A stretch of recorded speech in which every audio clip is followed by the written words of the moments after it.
So how do we actually do this? So I'm going to share some examples from my neck of the woods. I'm going to be really clear. These are not necessarily the greatest examples ever. Okay? You can find those out there. There's lots of people doing amazing things. But what I want to do is share some examples from my school. From my public high school, that's probably very similar to a lot of your schools. Okay? We have the same demands. We have state testing. We have limited budgets. This is not, some special Gates-funded school with unlimited budget. I think it's more helpful to show what real teachers are doing in a real school instead of those exceptional schools, which are fantastic. I'm not saying they're doing bad stuff, but it's really hard to replicate in a lot of our situations. So, one example, Colorado history. I imagine in Ohio, you probably don't teach Colorado history. But imagine you teach Ohio history. So in Colorado, one of the things you might teach the Colorado War of 1863 to 1865. Okay, maybe that's important, maybe that's not. But instead of that, how about we send our kids out in our community to say, find out why that street's named that, or that building's named that, or that school's named that. Do some research. And then don't just write a paper. Create a website. Create a website that explains the history behind that name. And don't just create a website and turn that into your teacher, but go to that building or that street or that school and put up a plaque with the URL and add a QR code to it so people can just hold up their phones. So that when your community visits that place, they can go read about it and learn from you about the history behind that. Wouldn't that be a more powerful way for kids to learn how to do history, why history might be important, and it gives back to their community? I think that's more important than the Colorado War of 1860 to 1865. Or how about the American Revolution? We teach the American Revolution in the next book. I'm not saying that's bad. So, but how about we teach the American Revolution side by side in the class of grade work?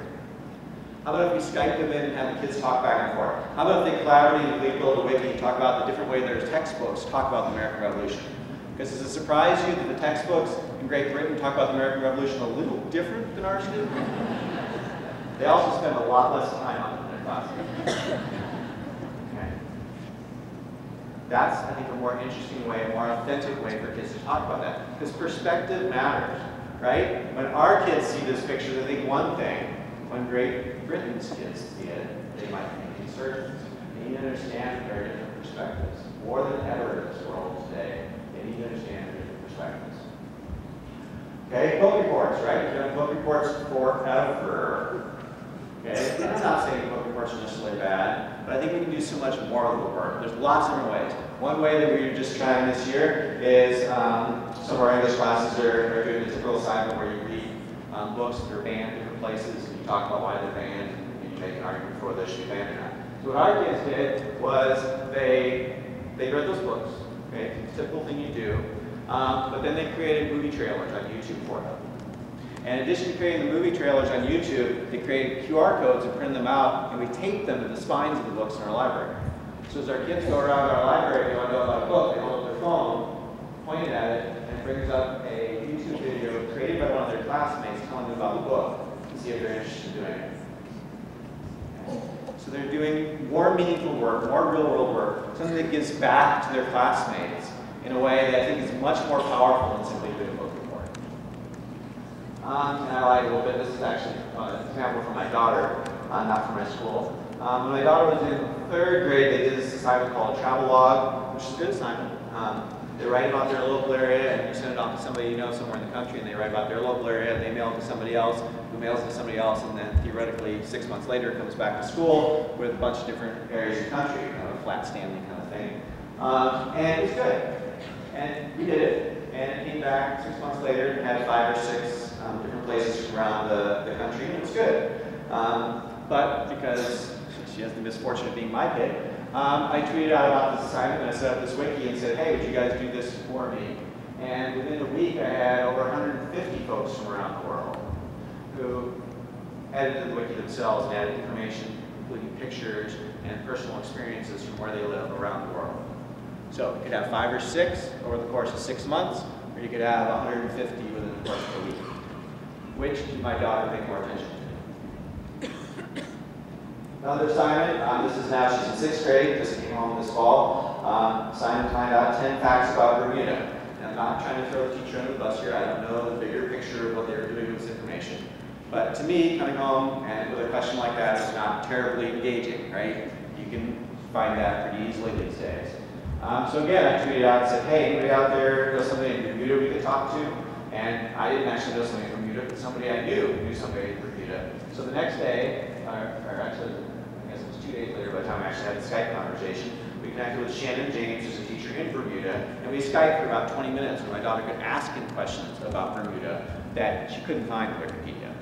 Or maybe she could find, but it was totally different when somebody's describing it. And we could see his house, and he took his webcam out and showed us the buildings around, so she could really see what Bermuda was like. Which is she going to remember more? The 20-minute Skype conversation with this guy, and what she learned about Bermuda, or what she found on Wikipedia or wherever else? Much more actively engaged. Some of our kids do personal learning networks. If you're not familiar with that term, it's the idea that you build these learning networks locally with people you see face-to-face. Books are part of your learning network, but globally you have a learning network as well. I have teachers on 6 continents, most of whom I've never met. I met Ewan McIntosh today for the first time. He's somebody I learn from every day, and he lives in Scotland. Okay? I know people on 6 continents. I very rarely get to speak to them face to face. I still learn from them. Our kids do that too. Our kids still read books. Don't get me wrong. We didn't get rid of books. Okay, but they're also reading blogs. Our kids subscribe to blogs in a lot of different areas, and then they have to do presentations on it, right? Reflective entries on them, and they do presentations on them once a week, or presentations in class. Because the world is bigger than just print. Work 5 research papers. Our kids still do research papers. Again, we're not so far away from a traditional school that you can't see it from where you're at. But instead of just doing a paper and training their teacher, they do work 5 research papers. So they still have text, they still have citations, but their citations that's sitting at the bottom of the paper are hyperlinks that take you to the actual sources. Okay, how many of you actually have followed citations on a student paper to see whether or not they actually got the children? Okay, last time any of us followed a citation was when we were in grad school. Maybe not even that. Okay, how many of you will click on a hyperlink? Lots of us. Okay, and they include images and pictures and video and audio on those. And here's the deal. After these, every year we've done this, after these are graded by the teachers, we have at least 5 or 6 kids who keep working on them after the grade is turned in, because they understand that they're writing for the world. How many of your kids keep working on their papers in your classes after you're grading? It's different. It's more authentic audience. This, I believe, if you're not familiar with that, that's a segment on NPR. People do audio broadcasts, typically famous people. Our kids do that too. You can submit them to NPR, and they'll occasionally include them on their website. So we don't need to wait for our NPR. We can broadcast them ourselves. So we create a wiki, and the kids write their essays, and then they record their essays, because hearing the kids read their essays in their own voice is very, very powerful about what they believe. And then we hook them up with kids from around the world. Okay? And they critique each other's essays and give each other feedback on their essays, and they get to learn what kids in other parts of the world think and believe. And in fact, just last Friday, one of our classes hooked up with a class in South Korea.